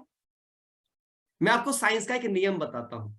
अभी बहुत सारे मैं किसी को प्लीज मैं सच में दिल से क्षमा मांगते हुए बात कह रहा हूं कि मेरी किसी बात का कोई अनर्थ मत निकालना, क्योंकि मैं कोई बात किसी को भी क्रिटिसाइज करने नहीं कर रहा हूं। लेकिन क्या है, बहुत सारे भाई बहन शुरू एक बार ऐसे शुरू हो गए थे, अच्छा मैं कौन से कलर की किरण डालूं तो कौन से कलर की किरण से क्या हो जाएगा, है ना। कलर थेरेपी शुरू हो गई थी बहुत सारी चीजों को लेकर के ज्ञान में। पता है, जो लोग इस तरह की चीजें करते हैं ना, इसका मतलब सोच के देख लो वो देह और देह की चीजों पर कितने फोकस हैं। मतलब उन्हें टोटल मिला के देह ही ठीक करनी है बस, देह ही ठीक हो ना हो पर देह ठीक हो। मेरा लीवर, किडनी, लंग्स ये सब ठीक होना चाहिए, क्योंकि मैं कौन हूं, मैं प्रमोद कुमार हूं, ये बॉडी हूं ना, मैं तो आत्मा तो हुई ना।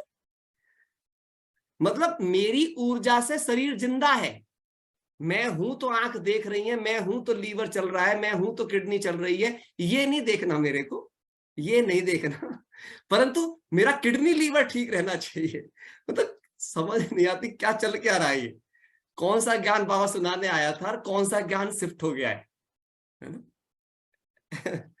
तो अब अगर मुझे आत्मा में ताकत आएगी तो मेरे सारे अंग तो अपने आप ही ठीक हो जाएंगे, क्योंकि उसी की एनर्जी से रन कर रहे हैं ये। हम भूल गए, एक साधे सब सधे, सब साधे सब जाए। हम तो सब साधने में लग गए, एक सधे न सधे। दिक्कत यहां से पैदा हुई। अब मैं बताता हूं, साइंस को देखो आप, साइंस में भी, क्योंकि मैं साइंस का टीचर रहा हूं, फिजिक्स लेक्चरर रहा हूं, तो अगर आप देखोगे तो जो हमारे पास प्रिज्म होता है उसके अंदर, जो भी यहाँ कोई है साइंस की बैकग्राउंड वाले, कोई साइंस के बैकग्राउंड वाले हैं? हाँ ठीक है, जो जो भी हाथ उठा रहे हैं उनको तो मेरी बात। तो साइंस में क्या होता है, प्रिज्म होता है, और जब एंगल ऑफ इंसिडेंस, मतलब कोई रे इंसिडेंट की जाती है तो रिफ्रैक्ट करती है ना, दूसरी साइड भी, क्योंकि उसकी ट्रांसपेरेंट है तो रिफ्रैक्ट करेगी, मतलब दूसरी तरफ जाएगी। तो जब कभी एक रे सफेद रंग की डाली जाती है प्रिज्म के ऊपर, तो जब वो दूसरी तरफ जाती है तो वो 7 कलर में टूट जाती है, जिन्हें विबग्योर कहते हैं। तो भाई मैं 7 किरण क्यों डालता फिरूं, एक ही किरण ले लूं ना, उसमें 7 तो अपने आप ही है। इसे तो बाबा कहते हैं कि श्वेत प्रकाश की एक किरण बस मुझ पे आ रही है, बाकी वो अपने आप टूट जाएंगी अंदर जाके 7 रूप में। और बाबा कहते हैं मुझे त्रिमूर्ति रूप में याद करो, तो GOD गॉड, त्रिमूर्ति से प्रिज्म बन गया, प्रिज्म भी ट्रायंगुलर होता है और गॉड का त्रिमूर्ति स्वरूप भी ट्रायंगुलर हो गया। मैं बाबा का ब्रह्मा विष्णु शंकर स्वरूप खुद के अंदर महसूस कर अगर बाबा की किरण को लेकर के आती हूं, तो 7 कलर 7 गुण मेरा जीवन का हिस्सा बन जाते हैं। यही तो जीवन है, यही तो ज्ञान है ना। ब्यूटीफुल चीज, कितनी मीठी मीठी बातें बाबा समझा देते हैं, लेकिन हम उन बातों को ना समझ करके हम तो वो सुनना चाहते हैं जो, हम कनरस के बीमार हैं। कौन है हम सब, भक्ति मार्ग में कनरस लेते लेते इस बीमारी के इतने शिकार हो गए। हम सब ना टेम्परेरी सॉल्यूशन चाहते हैं एक्चुअली ना। बाबा बताते हैं होम्योपैथिक और आयुर्वेदिक के थ्रू जो ना बीमारी पहले उछल खाएगी, ऐसा होगा और फिर आपको मिलेगा। तो हम क्या हुआ ना, हम उससे थोड़े दूर हो जाते हैं। मेरी आवाज आ रही है सबको, क्लियर आ रही है आवाज? आवाज आ रही है, ठीक है। हाँ? सो ये सबसे बड़ी बात है, जो बाबा हमें सुनाते हैं हम उन्हें नहीं सुनते हैं। एक्चुअली बाबा से हम वो सुनना चाहते हैं जो हम सुनना चाहते हैं। एक बात बताओ, अगर मुझे सुनना आता होता तो मैं देवता ना बन जाता? मुझे सुनना ही तो नहीं आता था, मुझे देखना ही तो नहीं आता था, मुझे पढ़ना ही तो नहीं आता था, तभी तो मैं बहुत कुछ उल्टा सीधा पढ़ रहा था, बहुत कुछ उल्टा सीधा सुन रहा था, बहुत कुछ उल्टे सीधे विश्वास कर रहा था। और क्या हुआ, कहां पहुंच गया, कलयुग में एक साधारण मनुष्य बन गया। अब भगवान मुझे जो सुना रहा है, कुछ लोग तो ना उसमें भी, ये बाबा ने क्यों कह दिया, बाबा को ऐसा नहीं कहना चाहिए। मतलब तुमसे पूछेंगे बाबा कि उन्हें क्या कहना चाहिए, मतलब आप इतने इंटेलिजेंट हो। मैं आप सबसे पूछता हूं, यहाँ पे कौन कौन ऐसा बैठा है, ध्यान से सुनना मेरी बात को। यहाँ पे कौन कौन है जो मानता है कि वो बहुत समझदार है, हाथ उठाओ, हाथ उठाओ जो मानते हैं समझदार है। तो मैं क्या मूर्खों से बात कर रहा हूँ क्या? हाथ उठाओ भाई, कैसी बातें कर रहे हो आप? हद हो गई, बाबा के बच्चे हो आप सारे के सारे, हाथ उठाओ। सबके सब समझदार हैं, है ना। भगवान कोई मूर्खों को थोड़ी पढ़ाने के लिए आया है। है ना, हम सबके सब क्या है, समझदार हैं। लेकिन हाँ, इतने समझदार नहीं है कि जो भगवान की समझदारी को चैलेंज करने लग जाए। एम आई राइट और रॉन्ग, है ना। अपने आप से एक सवाल पूछो, क्या मैं इतना समझदार हूं कि अगर ये सारा संसार मेरी समझदारी का बन जाए तो ये स्वर्ग बन जाएगा। पॉसिबल है? बताओ आप, क्या हम कितने समझदार सही? किसी भी इंसान की समझदारी का संसार बन जाए तो क्या संसार स्वर्ग बन जाएगा? कभी नहीं बन सकता है, चेक कर लो। आपको गर्व हो अपने आप पे तो पूछ लो, नहीं है। तो जब ये बात पता चल गई, इसीलिए बाबा ने आज मुरली में बहुत अच्छी स्टेटमेंट बोली कि तुम्हें किन्हीं भी देहधारियों को याद नहीं करना। तो मैंने सोचा आज बाबा क्यों पड़ा रहता है पीछे इन देहधारियों के, रोज कहता रहता है देहधारियों को याद नहीं करना, देहधारियों को याद नहीं करना, है ना। टेंशन क्या है भाई तेरे को? तो भेजा ही क्यों था संबंध में देहधारियों के, अगर उन्हें याद ही नहीं करना था? तो फिर मेरे को समझ में आई कि कितनी सही बात बोलता है बाबा, देहधारी को याद नहीं करना। क्यों? हर देहधारी में एक अलग तरह की प्रॉब्लम है। अगर मैंने उस देहधारी को याद किया, उसकी प्रॉब्लम मेरी हो जाएगी, फिर दूसरे को याद किया, उसकी हो जाएगी, फिर तीसरे को याद किया, उसका। तो मैं क्या हो जाऊंगा? मैं वो पर्सनैलिटी नहीं बचूंगा जो मेरी ओरिजिनल पर्सनैलिटी है, बल्कि मल्टीपल डिसऑर्डर हो जाएगा मुझे। क्या हो जाएगा? Multiple disorder. फिर क्या होगा? अपनी कमियां तो रहेंगी रहेंगी, दूसरों की कमियां भी एंटर कर जाएंगी। आज मैं आपको एक बहुत ब्यूटीफुल सोच देता हूं, जो मैं रोज सोचता हूं। अपने आप से पूछ के देखना कि आप ज्यादातर समय किन के बारे में सोचते हो। ये लिख लो, ये सवाल खुद चिंतन करने का है आप सबके लिए। अपना चिंतन करना, ज्यादातर समय आप किसके बारे में सोचते हो?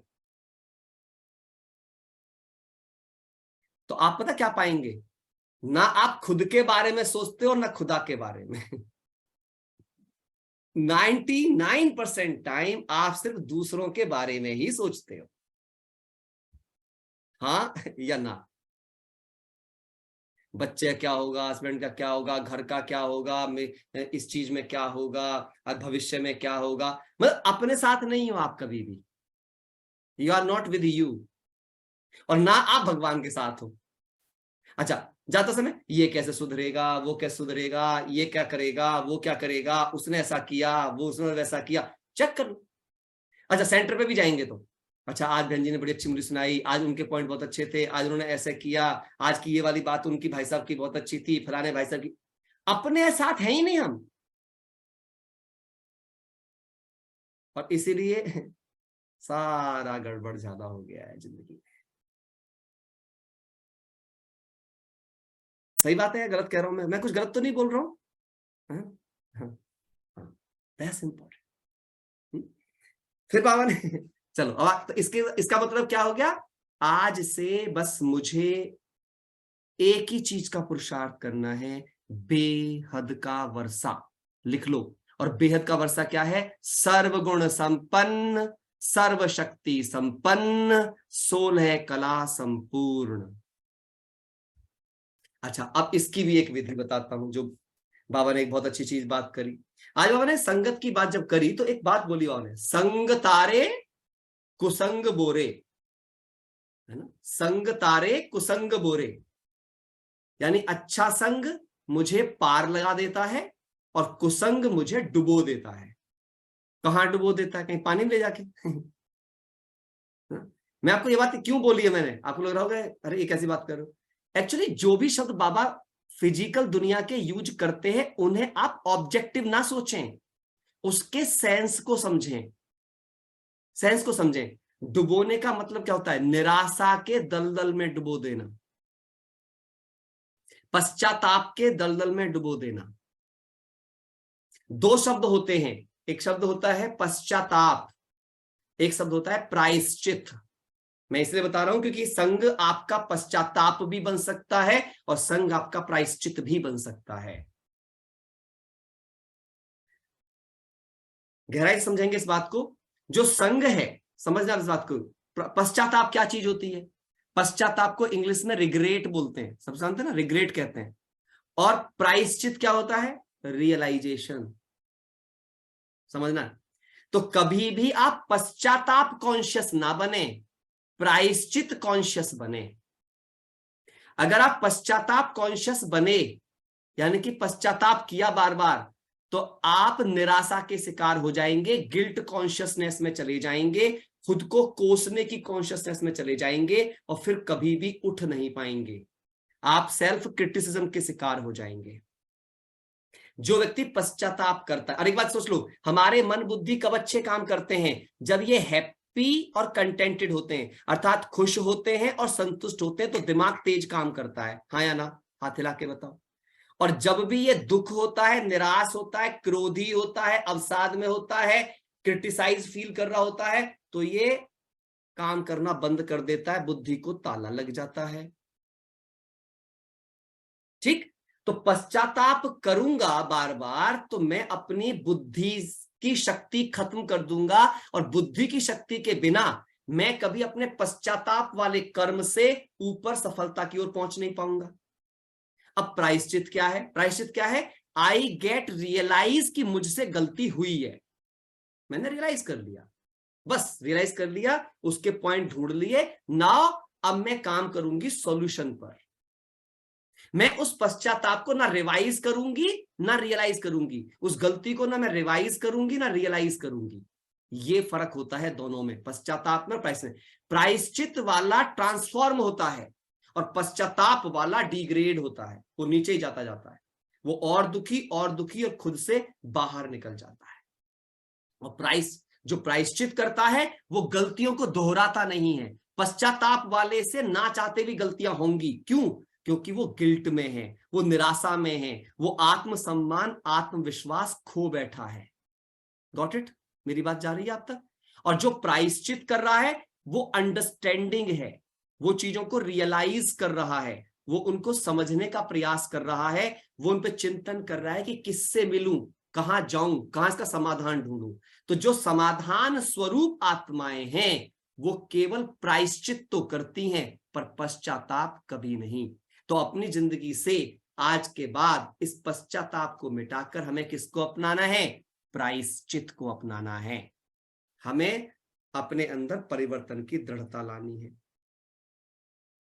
आज बाबा ने एक और अच्छी बात बोली कि जब तक आप देहधारियों को याद करते रहेंगे बुद्धि में, तो विकर्म विनाश नहीं होंगे। ऐसा क्यों बोला बाबा ने मुरली में? ऐसा क्योंकि देहधारी इज अ दुकान ऑफ विकर्म। मैं ऐसे मान के चलता हूं।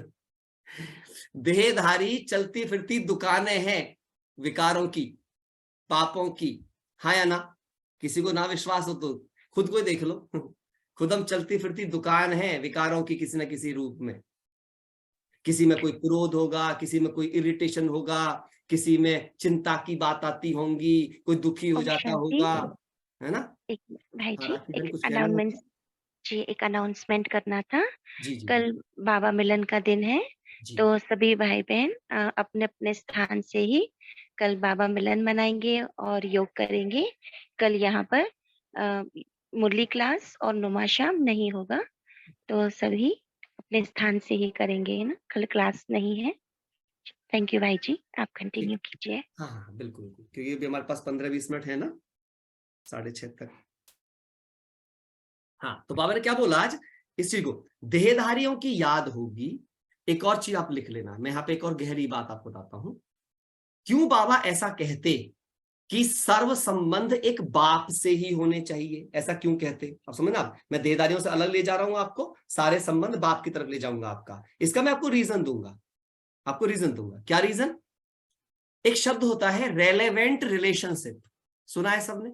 रेलेवेंट रिलेशनशिप मतलब एक ऐसा रिश्ता जो आपके रिश्ते को मीनिंग देता हो। एक ऐसा रिश्ता जो आपके जीवन को मीनिंग देता हो, जो आपको मीनिंग देता हो, उसे कहते हैं कायदे में रेलेवेंट रिलेशनशिप। जिसमें मीनिंग हो, जिसमें महत्व हो, जिसमें वैल्यू हो, उसे हम कहते हैं रेलेवेंट रिलेशनशिप, है ना? अब समझना, बहुत ही प्यारी सी बात बताने वाला हूं आपको। आप चेक कर लो अपनी पूरी जिंदगी उठा के, चाहे मम्मी देखो, पापा देखो, भाई देखो, बंधु देखो, बहन देखो, युगल देखो, बच्चा देखो, जो देखना है उसको देखो, और अपने से पूछो कौन मेरी जिंदगी को मीनिंगफुल बनाता है? हर कोई मेरे मीनिंग को बिगाड़ने की कोशिश ही कर रहा है, बल्कि अपना मीनिंग मेरे मीनिंग में ऐड करने में लगा हुआ है। हाँ या ना? अच्छा, अब ये सोचना, यदि मैं मल्टीपल लोगों का मीनिंग बन गया तो क्या मैं खुद मीनिंग में रह पाऊंगा? मैं तो मीनिंगलेस हो जाऊंगा। हाँ या ना? तो अगर मुझे मीनिंगलेस से मीनिंगफुल बनना है तो मेरे सारे रिश्ते किससे होने चाहिए? जिसका मीनिंग कभी चेंज नहीं होता। और वो कौन है? सदा सत्य, सदा शिव, सदा सुंदर। इसीलिए बाबा कहते बेटा बस मुझसे सारे रिश्ते रख तो मैं तुझे ऊपर ही ले जाऊंगा। तूने बाकी किसी से रिश्ते रखे तो दिल के टुकड़े हजार हुए, कोई यहां गिरा कोई वहां गिरा, फिर तेरी हालत ऐसी हो जाएगी, तू कहीं का नहीं रहेगा। इसीलिए बाबा बार बार कहते बच्चे देहधारियों की याद नहीं करनी है, देहधारियों की याद तुम्हारे विकर्मों का खाता बढ़ा देगी। आज बाबा ने एक अच्छी चीज बोली, बहुत ही ब्यूटीफुल बात लगी मुझे, मजा आ गया वो चीज सुनने के बाद। Definitely we make all the relationship with Baba. और लौकिक की जरूरत क्यों है? एक बहन ने लिखा है कि हम लौकिक रिलेशनशिप बाबा से बना सकते हैं, बना सारे सकते हैं उसके साथ। जब आप सारे रिश्ते उससे रखोगे तो वो हर लौकिक रिश्ते की बुद्धि को भी आपके अकॉर्डिंग चेंज होने के लिए मजबूर कर देगा। लेकिन याद रखना, पता है हमारे रिश्ते क्यों नहीं बदलते हैं? आज लिख लो, एक बहुत ब्यूटीफुल बात इस बहन ने पूछी है, तो पूछने से एक जवाब निकल के आया जो बाबा ने टच कराया अभी। बहुत ब्यूटीफुल बात है ये। यदि आपके रिश्ते, हाँ, यदि आपके रिश्ते जितने भी हैं उनमें परिवर्तन नहीं आ रहा है, उसका सबसे बड़ा कारण है दो बातें। दो बातें। पहला, आप अपने कंफर्ट के आदी हो गए हैं। आपको हर वक्त यह लगता है कि सबको वो करना चाहिए जो आपको अच्छा लगता है। आप त्यागी नहीं रहे हैं। सर्वस्व त्यागी टाइटल ले लिया है बाबा का, पर है नहीं हम सर्वस्व त्यागी। हम ये सोचते हैं घर वालों को तो कुछ सोचना चाहिए हमारे बारे में। क्यों? वे आ रहे हैं विद्यालय में पढ़ने के लिए गुण शक्तियों की पढ़ाई। पढ़ाई तो आप पढ़ने आए हो गुण शक्तियों की। सहनशीलता की पढ़ाई आप पढ़ रहे हो, शांति की पढ़ाई आप पढ़ रहे हो, और घर वाले से कह रहे हो तुम्हें थोड़ा शांत रहना चाहिए। क्यों? उसने तो पढ़ाई पढ़ी नहीं आज तक, वो स्कूल ही नहीं आया, उसको क्यों शांत रहना चाहिए भाई? पढ़ के आप जा रहे हो, पवित्रता की पढ़ाई आप पढ़ रहे हो, धारणा की पढ़ाई आप पढ़ रहे हो, उम्मीद उससे रख रहे हो। तो क्या ये सही है? ये बिल्कुल ऐसे नहीं होगा कि एक पढ़ा लिखा आदमी अनपढ़ से कह रहा है थोड़ा पढ़े लिखे जैसा व्यवहार कर। तो हमारी हालत भी कुछ ऐसी है। पढ़ने हम आते हैं विद्यालय में भगवान के में, और जाके अनपढ़ों से कहते हैं भाई तुम थोड़ा सा व्यवहार सीखो। वो बोले तू तो सीख के आके भी नहीं कुछ कर रहा है, तो तेरे से तुम बिना सीखे ही अच्छे हैं। तू तो सीख के भी नहीं कर पा रहा। सही बात है कि नहीं? मैं तो सच में ऐसे सोचता हूं, देखो आपको सही बताऊं। अच्छा, फिर क्या होता है, एक बात और देखना, कभी भी कोई भी व्यक्ति कर्म करने से नहीं थकता है, कर्म के विषय में सोचने से थकता है। आज जो बाबा ने एक शब्द बोला मुरली के अंदर, बहुत सारे बच्चे कर्म बंधन की सोच में ही बिजी रहते हैं। शब्द था बाबा का, रात दिन कर्म बंधन की चिंता में ही रहते हैं, और फिर बाप की गोद से मर जाते हैं। कर्म का बंधन उसी को लगेगा जो अपने लौकिक घरों को घर समझेगा। वो सारी की सारी जिंदगी कर्म बंधनों में ही बिताएगा, और वो कर्म संबंध तक मुश्किल पहुंचेगा। क्यों? क्योंकि वो भगवान की एक बहुत बड़ी आज्ञा की अवज्ञा कर रहा है बिना समझे। कैसे? मैं आपको एग्जांपल देता हूं। बाबा ने क्या कहा, बच्चे जब तुम अपने घरों में जाते हो तो तुम कहां जाते हो? घरों पर नहीं, सेवा स्थान पर जाते हो। कहां जाते हो? सेवा स्थान पर। तो जब आपका घर सेवा स्थान है, अब आप चेक करो, जब आप नौकरियां करने जाते हो कि सेवा स्थान पर जाते हो, क्या वहां शिकायत करते हो मुझे इतना काम क्यों दे दिया है, मुझे इतनी फाइल क्यों दे दी है, मुझे ऐसा क्यों दे दिया है? बॉस कहेगा तेरे को रहना तो रह, नहीं तो निकल जा, सैलरी चाहिए तो ले भाई। अब अगर मुझे स्वर्ग का मालिक बनना है, मुझे राजा बनना है, मुझे सर्वगुण संपन्न बनना है, तो मुझे मुझे अधिक से अधिक कार्य भी करना पड़ेगा। अब कोई कोई बोलेगा ऐसा तो भाई जी फिर हम सारे लोडेड ही हो जाएंगे, सारे काम हमको मिलेंगे। गलत सोच रहे हैं आप। आज मैं आपको बहुत प्रैक्टिकल एग्जांपल दूंगा और आप नकार के दिखाना आप इस बात को।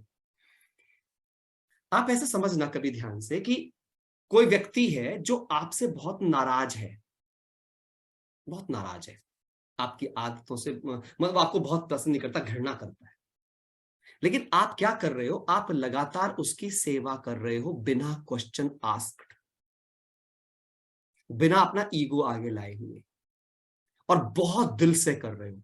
उनके बोलने से पहले करते हो, उनके क्रिटिसाइज करने के बाद भी चेहरे पर सिकिन लाए बिना करते हो। मुश्किल है, बट अगर करते हो, क्या होने वाला है?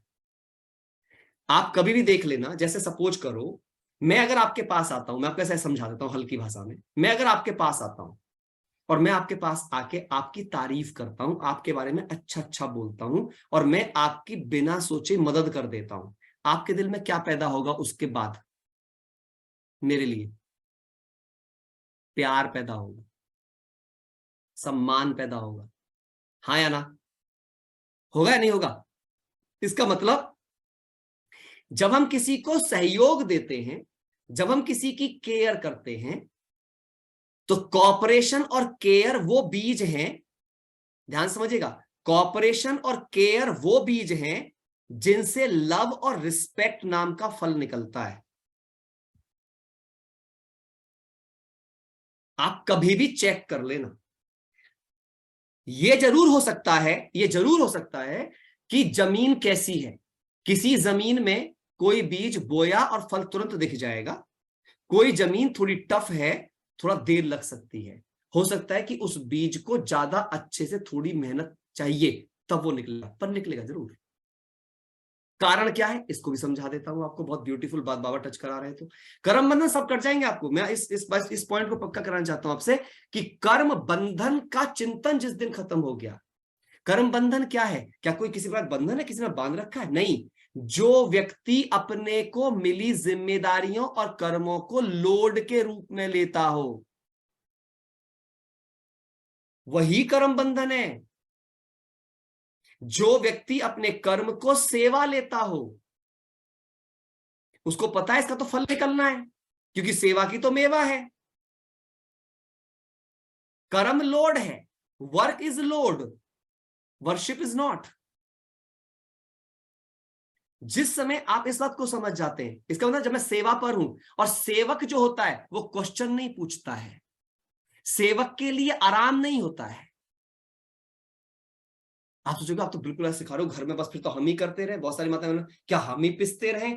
नहीं पिसना पड़ेगा आपको, पर आप पहले दूसरों के लिए कुछ कहना बंद करो, वो टॉन्ट मारने बंद करो, अपना दर्द शो करना बंद करो, हैप्पी मूड से काम से सेवा को सेवा की तरह करो।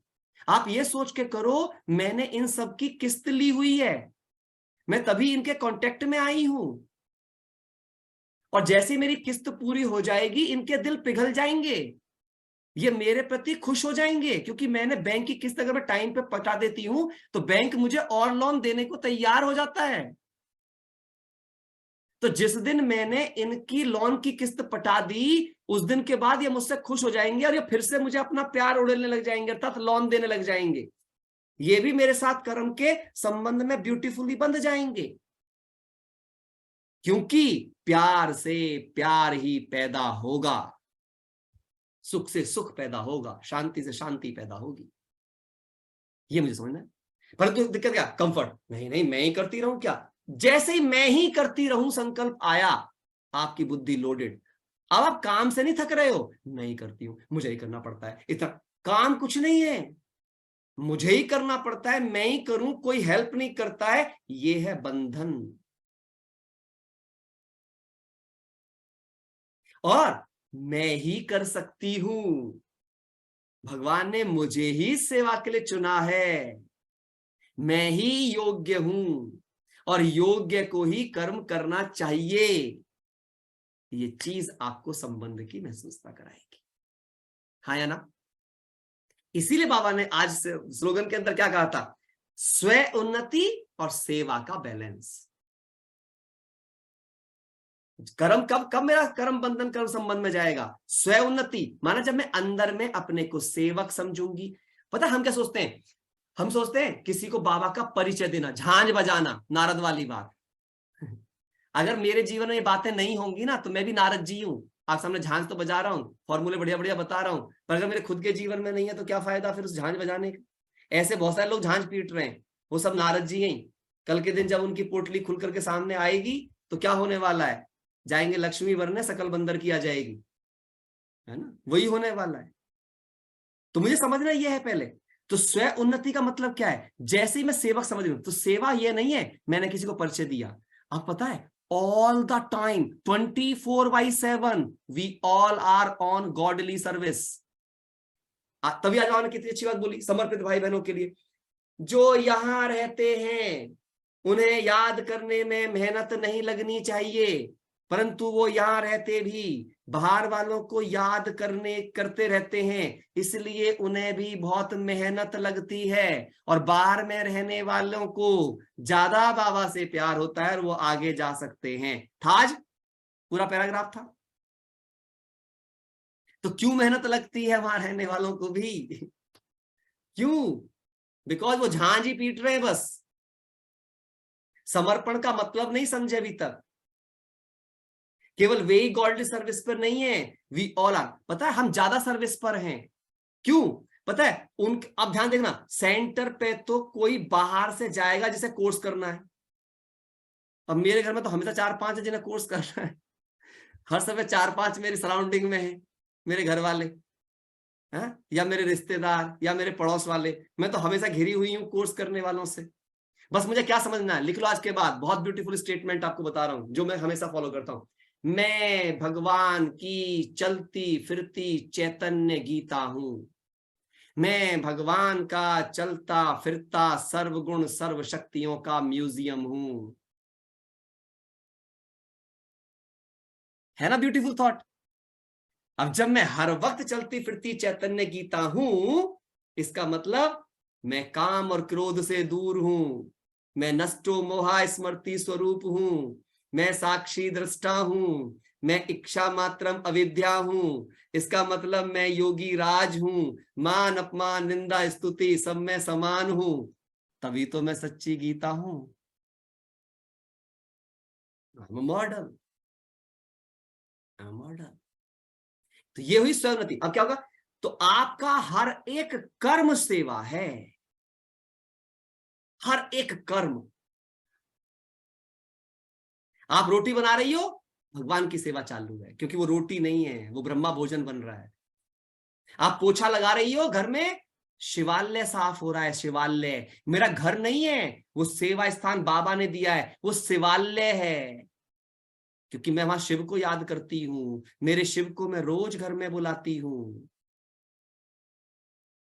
वो मेरा घर नहीं है, वो मेरा कुरुक्षेत्र है।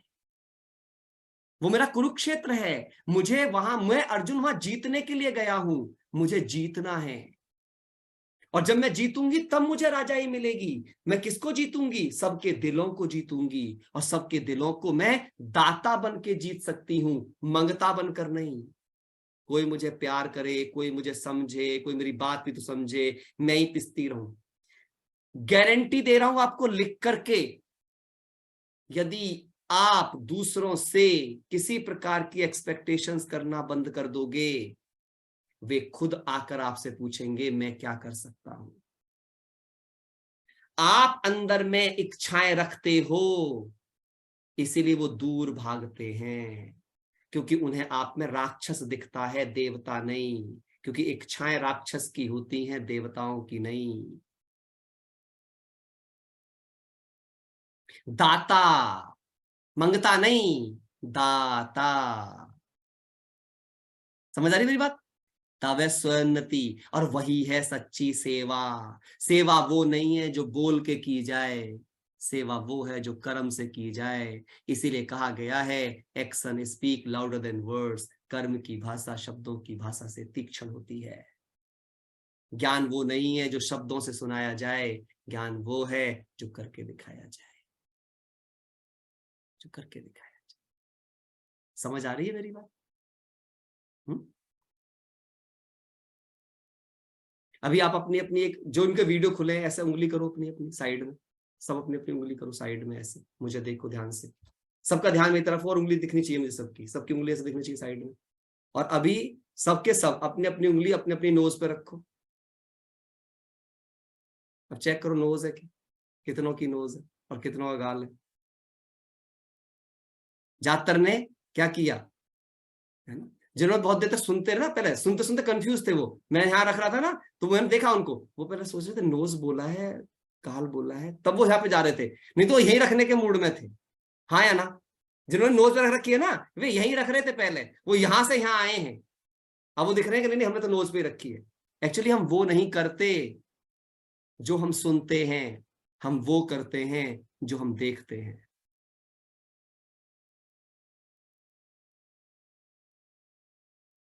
समझ आ रही है पूरी बात?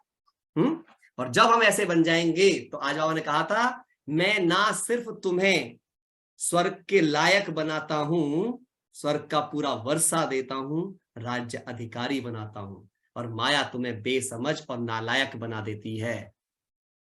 क्यों? क्योंकि तुम क्या करते हो? तुम सच को छोड़ झूठ में फंस जाते हो।